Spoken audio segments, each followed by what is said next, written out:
YouTube, what's going on? It's your boy Herb G back at it again with another video. Hey, I make these videos, y'all already, well, if you're new here, I make these videos because one day I went to my bank and I wasn't able to withdraw my money. I needed $3,700 for a fender bender that I was in.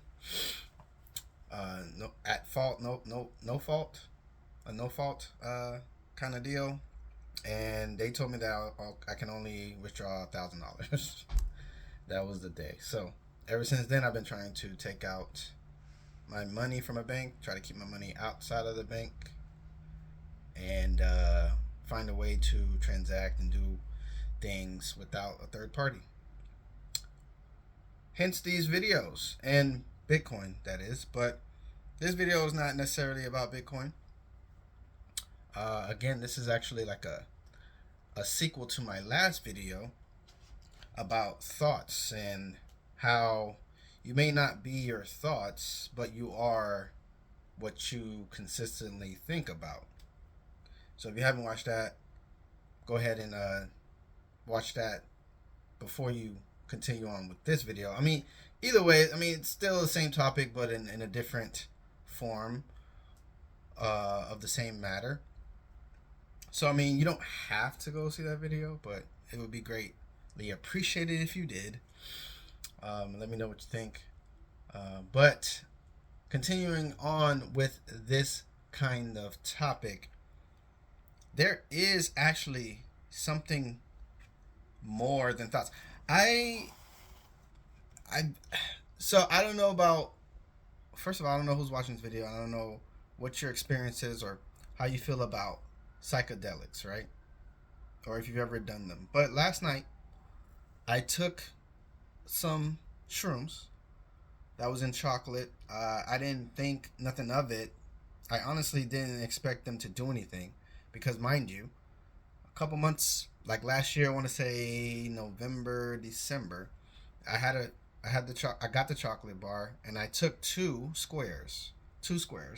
It didn't do anything. I felt like I kind of felt chill, kind of felt light, but I didn't hallucinate or I didn't see anything. I didn't have any visions or anything. And that was the first time. Then the second time, I did it again. I took two squares. I think I actually took four this time because I was like, since two wasn't enough, let me take four. Right. So I took four, and again, nothing. Felt good, felt chill, stress free. I all the tension kind of in my head and in my shoulders and my neck kind of went away throughout my whole body. But still no visions, no kind of hallucinations or anything like that. But last night, for some reason, I took the rest of them, and it wasn't even full squares. It was half and broken pieces. And so, cause I kind of forgot about them. We're in March, about to be April. I got this back in, like I said, November. So I went to my refrigerator, looked at it, I was like, let me just take the rest of these. Not even thinking nothing of it, because they're all broken. So I just took them all. And I would say they were equal to about two squares. Like maybe two and a half, because that's how much was left. So I just took them. And for some reason, it activated the the fifth realm. So yeah, and I saw a lot of things. I saw some things that were kind of scary, kind of disturbing. Nothing that I was freaking out about. The only thing I was kind of worried about was that I was losing my breath. Or felt like I was losing my breath. I kept having to take deep breaths because I'm like, dang, I can't even breathe. I kept having to check my pulse, not like the usual, but I kept having to like feel my chest to see how fast is my heart beating, because I couldn't catch my breath. I was like, wow. I never had that happen before. So pretext or precursor, or before I get into before I go there, I tripped before without any psychedelics. If you can believe that, I went to a 10 month. I went to a 10-day retreat, meditation retreat, and it took me 6 days to trip. No psychedelics, no anything, just literal silence and my mind and my thoughts, right?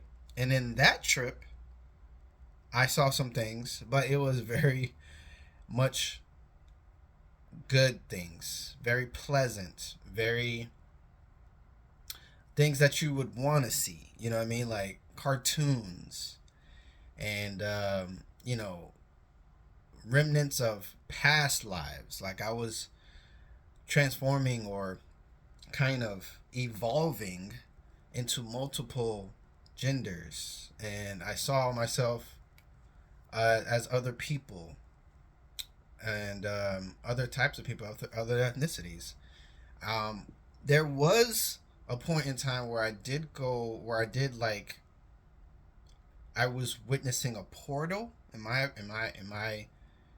kind of the way I digested it, the way I saw it. It was a portal. I did see some eyes that were very interesting, but again, it wasn't scary. It was just like, wow, where am I? Kind of deal. You know what I mean? And then eventually I came to a point where I was actually like I feel like I was contacted, or at least somebody was trying to show me something, because there was like some snakes, mind you, some snakes that, again, still cartoon. It was like a cartoon, and it spelled out the word passion. And so I just took that as, okay, I need to figure out what my passion is, but not passion as if like what am I passionate about? Passion as if what makes me do the things that I do, or what makes me feel the way that I feel. That's the way I took it, because I guess at that moment, before, like again, before the sixth day, and this is why my favorite number is six, by the way. But before all that, it was just a lot of crying. I'm not even gonna lie to you. It was a lot of, kind of, I don't know if you want to say midlife crisis. I wouldn't consider myself midlife, because midlife is in your 50s, right? Not mistaken, or before? Is it before your 50s, or in your 40s? One of them. I'm not. I don't think I'm in my midlife, but just a lot of things that I discovered about myself. Just a lot of stuff that I realized that I was still hurt about or still mad about. Just minuscule stuff. I mean, I don't want to make it sound like there was small things, but it was just stuff that you realize, like, you think, or when you sit down and take some time for yourself, you realize that you're holding on to things that don't matter. And those were the things that I saw, that I came across. um and then other things that, you know you may have thought that it was somebody else's fault, or you were blaming yourself about, that was really like, why? You know what I'm saying? Why am I blaming that person? Why am I blaming myself? It doesn't make any sense. I'm creating unnecessary stress for myself. I'm creating an atmosphere, or a vibrational frequency that's not serving me. That's low. That's you know what I'm saying? Like, it doesn't attract very, you know things that could serve me, things that could help me, things that will make me happy. And that's what I realized in there. That's what I came across in that 10-day meditational retreat. It's just that it's a lot of little things that kind of, I guess, makes sense, that it kind of adds up in your mind, in your mind's eye, that is keeping you in the same frequency that is keeping you the way that is keeping you, you know, kind of safe or content or comfortable, in that you don't progress, you don't ascend, you don't move forward, you just stay the same all the time. And I think that variable and that aspect of life is what people miss wholeheartedly. That's the thing that a lot of us don't see, or a lot of us don't realize. Like, dang, if I can only let this thing go, you know what I mean? If I can only let go, I'll be able to move on. And I keep trying to make this look even, so apologize for that. But if y'all don't mind, I mean, hopefully it's not annoying, but it's kind of annoying to me. Like, I like the frizzy look, but I want it to be symmetrical. Anyway, so I tripped before, so I wasn't scared. It wasn't nothing new to me. But this trip was different. It was different. And again, I did not do this on purpose. I did not say, "Oh, I want a trip today," or yesterday. I just saw it in my fridge. I was like, "Let me just take these." I mean, it's been what, 4 or 5 months. Might as well just, finish them off. I'm not gonna keep having them sitting in my refrigerator doing nothing. So I just took them. But this time, I saw I saw a different realm. Like, I don't know if it was the same realm that I had when I tripped the first time naturally, but this time I wasn't able to control it. I wasn't able to control the first part either, the first time either, but this one felt like felt less like I was in less control than the first time. Um and it was uncontrollable. The last time, my first time, was not uncontrollable because it was more pleasant. It was more fulfilling, I guess, or it was just nice. It was just better the first time around. The second time, when you start seeing people's faces melt, or you start seeing skulls, that's something that, I don't think anybody would actually want to go through that, or want to experience. You know what I mean? So I just knew, like, I was like, okay, I had an experience. I thought these kind of mushrooms and chocolate, I don't know why, but I just thought they would be they would be different. They have like all the holographic packaging, and just, it give off good energy, or at least it seems like you would have good vibes and see good things when you trip. But this time was not like that. And so that made me realize, that made me see, or I don't know, like I always knew, like we always hear about it, the Matrix and simulations and the fourth dimension that we live in, and the parallel universes in the movies, and the different spirit realms that we see. Like, shout out to Avatar. If you haven't seen Avatar: The Last Airbender, or is it Korra? It might be Korra. I think both. If you haven't, either way, 10 out of 10, man. 10 out of 10. Like, I don't know if it's because I'm older and I understand what the creators were, trying to convey, trying to show us.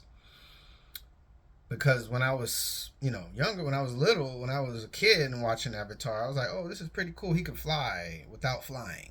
You know what I mean? Or he could shoot fire out his hands. I was just watching it more for the powers and the talents that they had, that they used with the water bending and the earth bending. It was cool to watch, but I wasn't understanding. I wasn't comprehending the messages behind these episodes. Now today, as an adult watching Avatar and Legend of Korra, it's so, you appreciate it more, because you see the world differently. You know the world now, or I guess you have more experience as far as me, Let me just speak for myself. I have more experiences with things, people, you know, just going through things that I appreciate the messages that they told. So hopefully, nobody's not gonna start talking loud or blasting music. But anyway, so the Legend of Korra and the spiritual realm. I just wanted to shot that out real quick. That you should watch. Y'all, you guys should watch those cartoons because it's phenomenal. Honestly, it really is. Talk about chakras. You know what I mean, and they really get in depth of like, and that's just the. Hold on one second. I think. Yeah, sorry about that. But where was I? Avatar and pleasantries, and this was just different. This was very much so. I'm not gonna call it a bad trip though. I'm not gonna call it a bad trip. I would just say I didn't need it. You know what I mean? I wouldn't. I would just say it was unpleasant. I could say it's unpleasant and it wasn't welcome. Yeah. But the point of this whole video is there is because I would think a thought. I would have a thought when after it started going, after I started tripping. I was trying to go to sleep, but it wasn't happening. So I was like, whatever. I'm gonna try to control my thoughts. And that's where I fucked up. I was trying to create thoughts, but wherever my mind was, I want to say the beings, the spiritual beings, whatever was outside of myself was blasting through the thoughts. They were ripping through the thoughts. So it was like I wasn't even thinking. It was like somebody else was thinking for me. And I kind of right now just got an epiphany, which is really interesting though. But to finish my thought, no pun intended, is that there's like our realm and then there's another realm. Um, and I figured, or the summary of what I'm trying to say is just like the things that happen here physically is something that you're only half the process, or you only add to the to what happens half the time. There's something else bigger than ourselves, bigger than us, that controls the outcome of what happens here. I'm trying to see if I could, how else could I say that?